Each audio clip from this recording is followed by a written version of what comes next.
هغه قانون دی نشي ویل خبرونه نو دغه ته د مشران د خوا ګورنر سره راوګرځي سدينا بردا خوای بیا ورا کله څه د لغټه کنه ته بس مې زیات څه غټه ته څه غټه کنه ته څه غټه دا واړه و غټ خبرونه دي تمام دنیا السلام علیکم درودو پاکستان زواره ده سوکه فراتونکو شوارزو کې امبلستان کوټه کې شاوخوا لورغرو کې ډېر سخت بارانونه سوي دي پاتې محمد ګورنر هم د پرشور توبه کاکړي سراري د واورې د کولو په وجه باندې پر علاقه باندې ډېر سخت یخ و او پاتې محمد ګورنر هم د ماروان علاقې ته راورسېدي ټیکهدارانو سره پرنس کانفرنس کړی دي ټیکهدارانو ویل دي چې موږ هم پاتې محمد ګورنر ته د کولې د ورکولو هم بلنه ورکړې ده په راتلونکي شپاړسو کې پاتې محمد ګورنر هم د ماروان په علاقه کې وګرځېدي ډېرو ټیکهدارانو هم ډېره سخته خلاف خبرې کړي دي ویلي دي چې زموږ سامان په لاس کې ونیسه کوله موږ نشو درکولی د دې په وجه باندې ډېرو خلکو دغه پاتې محمد ګورنر مرسته وکړه او بړنون یې هم ورکړي دي او ښه په خوشحالۍ سره پاتې محمد ګورنر ورته ویلي که چیرې په خوشحالي نه وي د شپې ډولایي شروع کېږي کار به بیا خراب وي هغه هم منله کړې ده چې باید د یخ وجه ده د دې په وجه باندې هم کوشش جاري ساتلی دي او د کولې د ورکولو هم بندبست وسو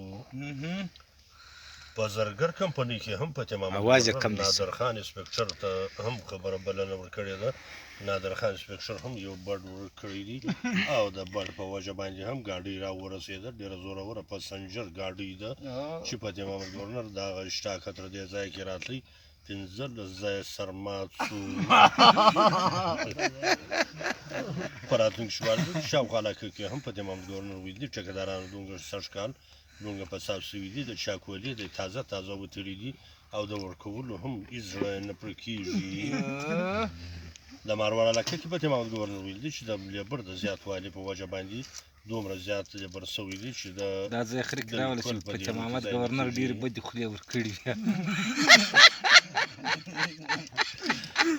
نن د افغانستان پر باډر باندې وړغوړي چیني سامانونه ځای پر ځای وړي دا یې بند کړي دي چې افغانستان طرف ته دا سامانونه نسو کولی د پاکستان خپل خلک د غربت سره مخامخ دي دا یې هم بند کړي دي عمران خان ویلي دي چې د نوي پاکستان جوړوم د نوي پاکستان باجه د خلکو چبړې واړولې یوه ګونۍ وړه هم 10,000 ته ورسېده دا د نوي پاکستان جوړوي د دې په وجه باندې خلک ډېره سخته د پریشانۍ سره مخامخ دي خوراکي مواد خو نور پاتې دي د وچو وړو بندبست نشي کولی محمد یار خان انسپکټر هم ټیکهداري ته غورځېدلی دي او د کولې د اخیستلو هم کوشش روان دی د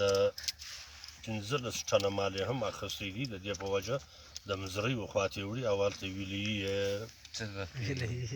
بیدلا جان انسپکټر سره خرید کړی دي د دې په وجه بیدلا جان انسپکټر ویل دي پاتې محمد ګورنر ورغلی هغه زما ډګه په لاس کې ونیسه زه یو بډ نه درکوم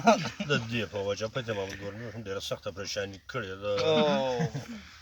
نن دا وهل کوزه درجه لوړه سنډګریډ ده لوړه درجه کوز سنډګریډ ختلې ده د رډو پاکستان ځایي خبرونه پای ته ورسېدل او ورځ مو نیکمرغه